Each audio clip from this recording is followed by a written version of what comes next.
Hi friends, ఎలా ఉన్నారండి? ఈరోజు నా డైట్ జర్నీలో థర్డ్ డే. ఫస్ట్ మీల్లో నట్స్ వెజిటబుల్స్తో తపాలా చెక్కలు చేసుకున్నాను. అదేవిధంగా కొంచెం దోసకాయ ముక్కలు, కూర దోసకాయ ఉంటుంది కదా, పప్పు దోసకాయ, పొటాషియం డెఫిషియన్సీ రాకుండా ఉంటుంది, అందుకని దోసకాయ ముక్కలు కొంచెం, తర్వాత పచ్చి కొబ్బరి ఫైబర్ కోసం క్యారెట్ తురుము పెట్టుకున్నాను. చాలా టేస్టీగా వచ్చినాయండి, మీరే చెప్తారు ఆ విషయం. ఈరోజు అంతా కూడా వెజ్ డైట్ చూపిస్తానండి. చాలామంది వెజిటేరియన్ వాళ్ళకి చూపించండి అంటున్నారు. సో ఈరోజు మొత్తం అంటే ఫస్ట్ మీల్లో సెకండ్ మీల్లో కూడా వెజ్ డైటే చూపిద్దాము. ఎందుకు నట్స్ మీద పడ్డాను అంటే, మనకి ఎంతో కొంత కార్బు అవసరం కదండి. సో కార్బు ఉన్నది నట్స్లో ఎక్కువగా, ప్లస్ చాలా మంచిది, గుండెకి కూడా చాలా మంచిది, కొలెస్ట్రాల్ లెవెల్స్ పెరగకుండా ఉంటాయి. అందుకే నేను మార్నింగ్ మీల్లో మాత్రం ఖచ్చితంగా నట్స్ తీసుకుంటాను. ముందుగా మిక్సీ జార్లో బాదం, ఎందుకు ఒక 2-3 ఎక్స్ట్రా వేసానంటే ధైర్య తింటాడు కదా, సో నాకు ఒక 10 తిన్నా వాడికి ఒక 2-3 బాదం అన్నట్టు. అదేవిధంగా ఒక 2 స్పూన్లు పుచ్చిపప్పు అనుకోండి. నెక్స్ట్ వచ్చి అవిసె గింజలు 2 స్పూన్లు వేసాను. వాల్నట్స్ ఒక 3 వేసాను. ఇప్పుడు ఇందులో మిక్సీ వేసానండి. మిక్సీ ఒకసారి వేసుకున్నాక కొంచెం కొబ్బరి నూనె వేసాను. అదేవిధంగా ఒక 2-3 స్పూన్లు వాటర్ కూడా వేసాను. మళ్ళీ ఒకసారి మిక్సీ వేసేద్దాం.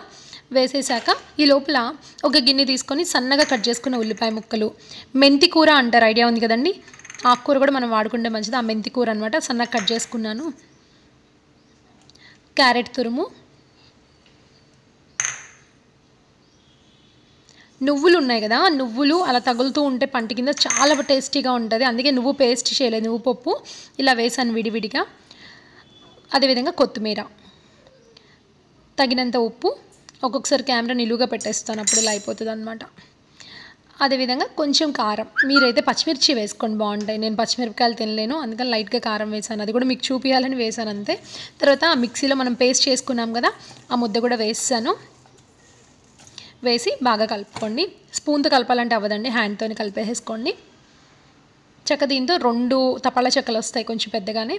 ముందు ఒక ప్యాన్ పెట్టుకొని కోకోనట్ ఆయిల్ లైట్గా వేసుకొని స్టవ్ వెలిగికండి, ఒకసారి ఇలా ప్యాన్కి రాసుకోండి. ఇందాక తీసుకున్నాం కదా వెజిటబుల్స్తో ముద్దలా చేసుకున్నాం కదా, దాన్ని 2 పార్ట్స్గా చేసుకొని ఒక పార్ట్ తీసుకొని ఇలా హ్యాండ్తో ప్రెస్ చేసుకుంటూ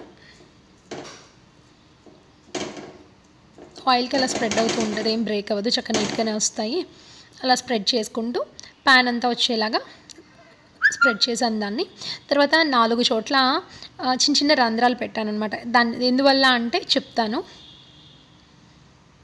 చూసారు కదా, చక్కగా నీట్గా వచ్చేసింది.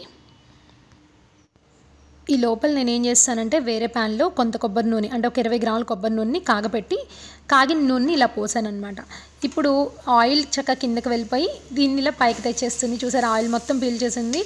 ఆయిల్ కూడా వేస్ట్ అవ్వదు అనమాట, ఫ్యాట్ కూడా వేస్ట్ అవ్వదు. చక్కగా దీన్ని ఇలా తిరగేసుకోండి, ఎంత నీట్గా వచ్చిందో చూసారా. ఈ లోపల దోసకాయ ముక్కలు, కొబ్బరి ముక్కలు, క్యారెట్ పెట్టుకున్నాను ప్లేట్లో. ఇలా సర్వ్ చేసుకున్నాను. 2 తపాలా చెక్కలైన ఎంత టేస్టీగా ఉన్నాయో మీరు చేసి మీరే చెప్తారు. ఏం చేస్తాం, మనకున్న ఇంగ్రీడియంట్స్తోనే ఇలా వల్ల చేసేసుకొని తినేయాలన్నమాట, కానీ చాలా టేస్టీగా ఉంది. నెక్స్ట్ వచ్చి నా సెకండ్ మీల్లో నేను ఈరోజు మష్రూమ్ కర్రీ చేసుకుంటాను. సెకండ్ వీడియోలో అది అప్లోడ్ చేస్తాను. ఓకేనా? Bye friends.